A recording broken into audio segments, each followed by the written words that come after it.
Good evening, Mr. Jayantakaleva, President OPA, members of the head table, our distinguished speakers today,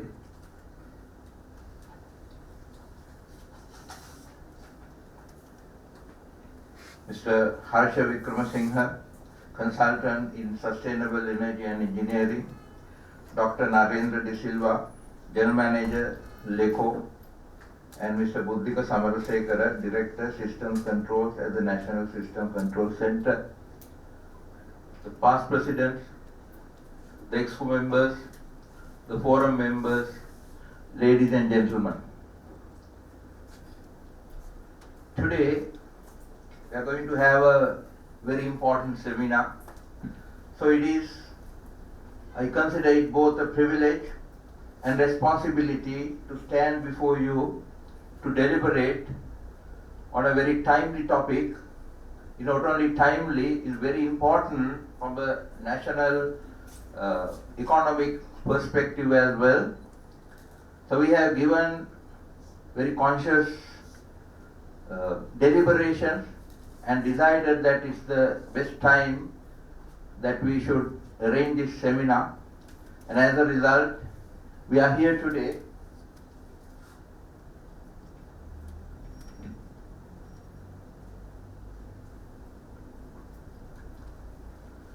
So we are here today to deliberate on this important topic. So energy, as we all know, is not merely a sector of the economy, but it is the lifeblood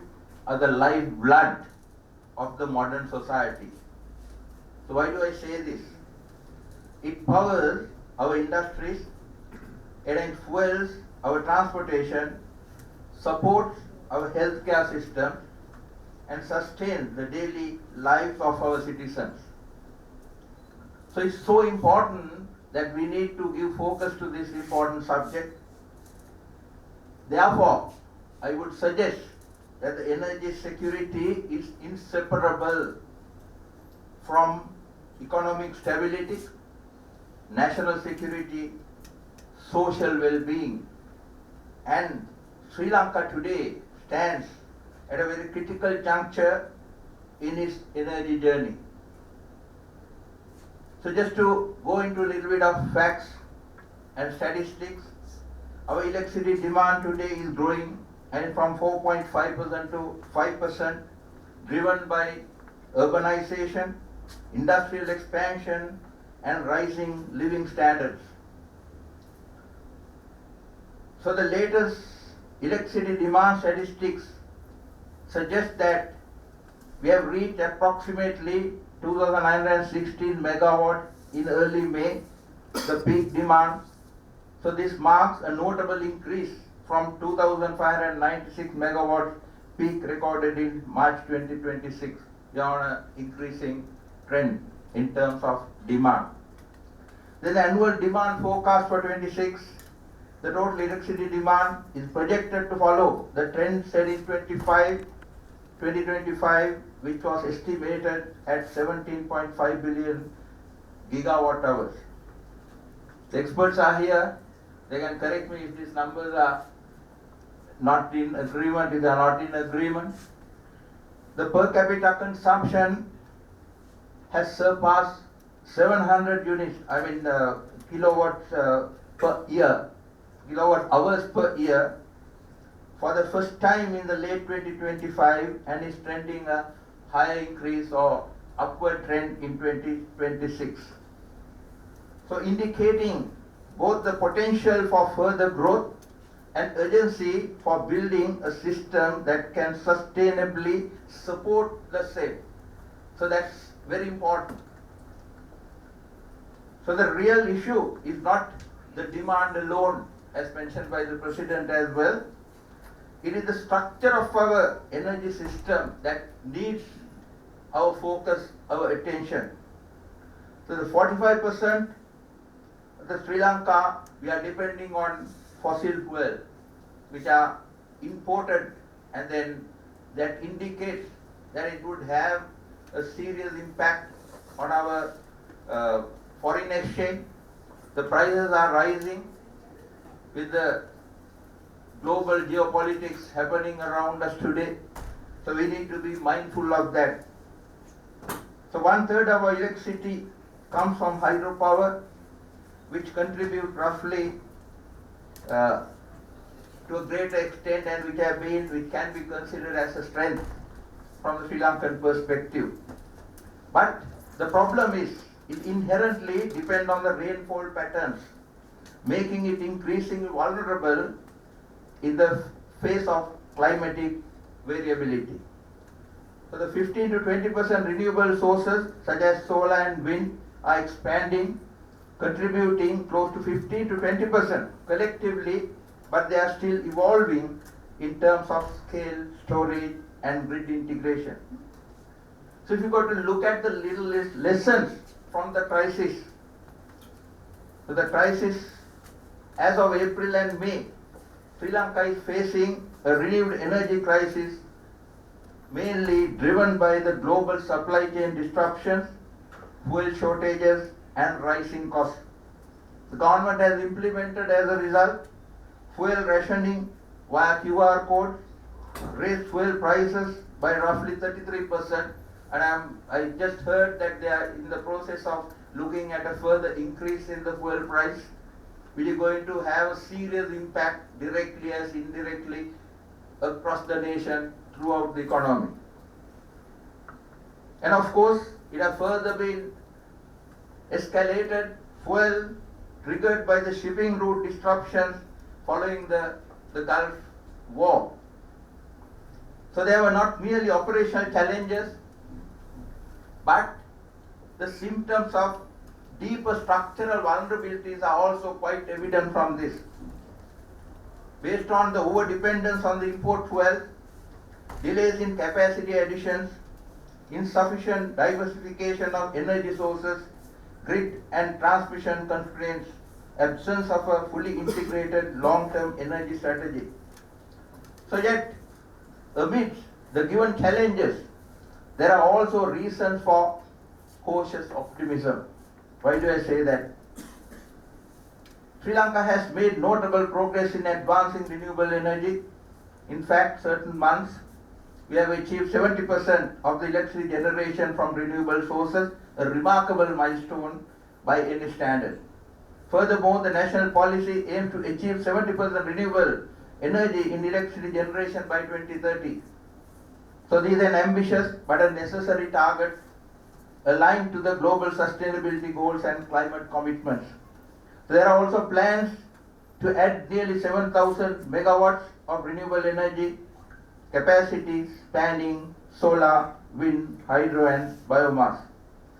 The real challenge beyond generation, the reliability. Can we ensure uninterrupted power supply, which is a need? Then affordability. Can the energy remain accessible to the households and the businesses, which is a question right now. Then the resilience. Can our system withstand shocks, whether economic, climatic or geopolitical? Sustainability.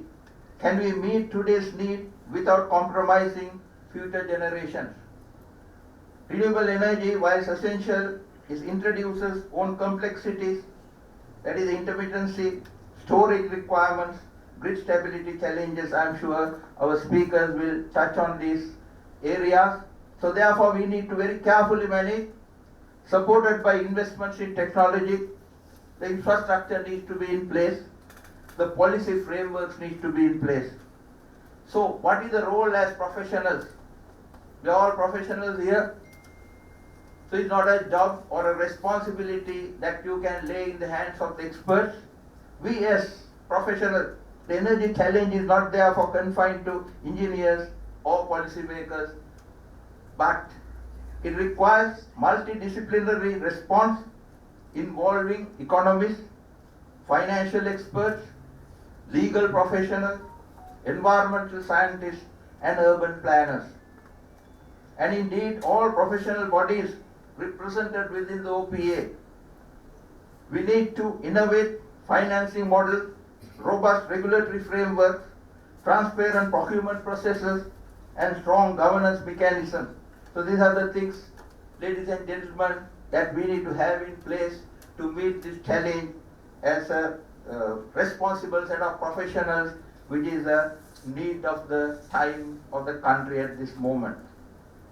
So in terms of the strategic imperatives, we need to look ahead few strategic imperatives, namely diversification of the energy mix, that is reducing over-reliance on the single source, then accelerating renewable energy deployment, strengthening the institutional capacity and governance, and enhancing regional cooperation, which is very important because we need to explore the opportunities for energy trade and integration, and finally ensuring policy consistency, which is a critical attracting long-term investment.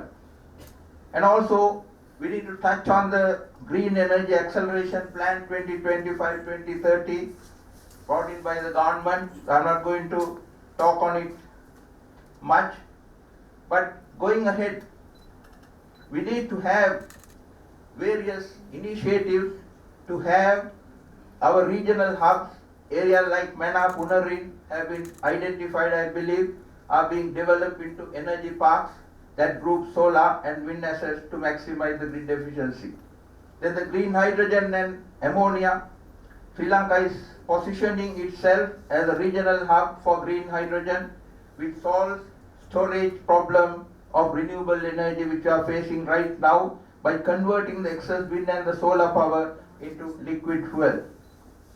So with that decentralization energy, right, to have more kind of rooftop solar and the energy efficiency, the cheapest solution we need to look at. So I think I was able to give a little bit of understanding and glimpse of the subject that we are going to talk today. And we are having 3 experts today on the subject to talk on the policy, talk on the generation, and also talk on the renewable energy solutions. So having them in hand, I wish that all of us will have a very fruitful seminar today, which will lead towards creation of a policy paper which the OPA would in time to come will be proposing to the authorities. So with that, I will conclude my opening remarks by wishing every one of you a very successful seminar and requesting you to have your interactions during the Q&A session. And thank you very much once again our speakers for taking up our invitation. So thank you very much and wishing you all a very pleasant evening.